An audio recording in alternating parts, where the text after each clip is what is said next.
What are Rayleigh waves? Let's take a look. Rayleigh waves are produced by mode conversion. If we take a shear wave and we start to steer it up towards the second critical angle, what happens is part of that upper bit of the shear wave actually brushes against the free boundary surface, free being air above, steel below, and that generates a mode conversion. It turns those waves on the top into Rayleigh waves. Now, that's a completely different particle motion. They're a little bit slower than shear waves, so they'll lag a little bit behind, and they're very shallow. The depth of penetration for a Rayleigh wave is about 1 wavelength.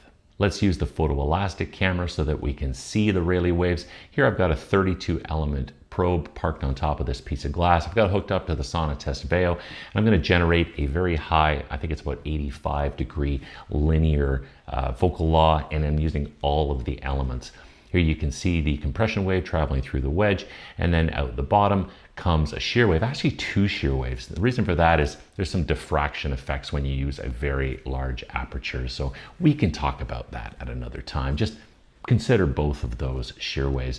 But the interesting thing is right behind that, just a little bit slower, is the Rayleigh wave. And the neat thing about Rayleigh waves is that they can actually go around corners.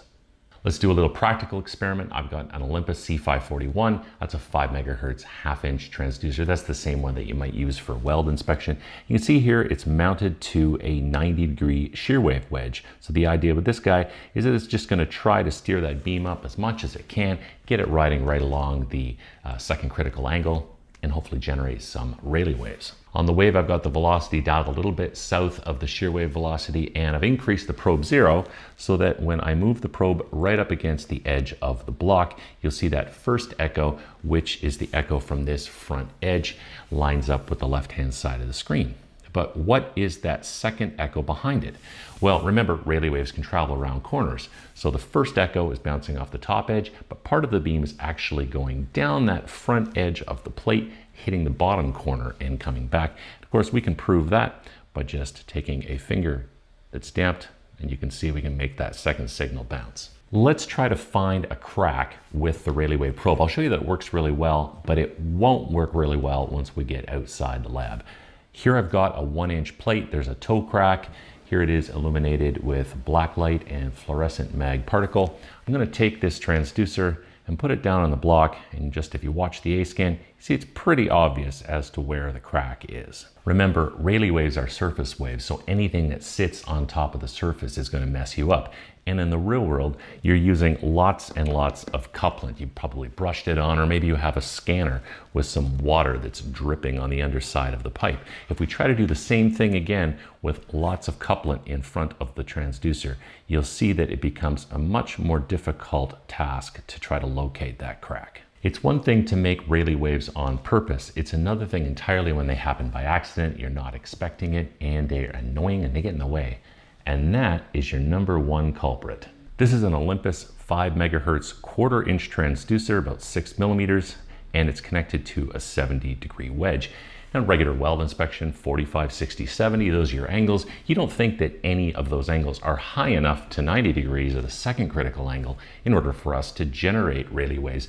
The problem is that the smaller the transducer, the bigger the beam spread. So when you're firing this out at 70 degrees, that beam is so wide that part of the top of it does actually tickle the free boundary surface or the top side, and we do generate Rayleigh waves. Now, it's really bad with 2¼ meg transducers because the lower the frequency, the wider the beam spread. So it's so bad, in fact, that I actually don't recommend anyone use 2¼ 1/4 inch transducers mounted to 70-degree wedges.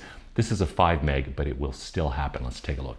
With the transducer on this calibration block, you can see when I move it back and forth, we can peak that signal from the radius, but there is a signal just after it that seems to be getting further away the more I pull back.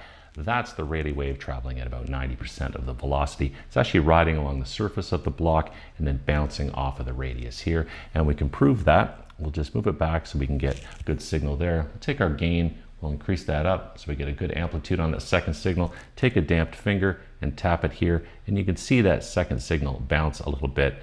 That proves that it's the Rayleigh wave on the surface, and it's just going to make things more complicated. Now that was a 5 meg. The 2.25 I think is actually unusable. There's way too much stuff on the screen. It gets way too complicated.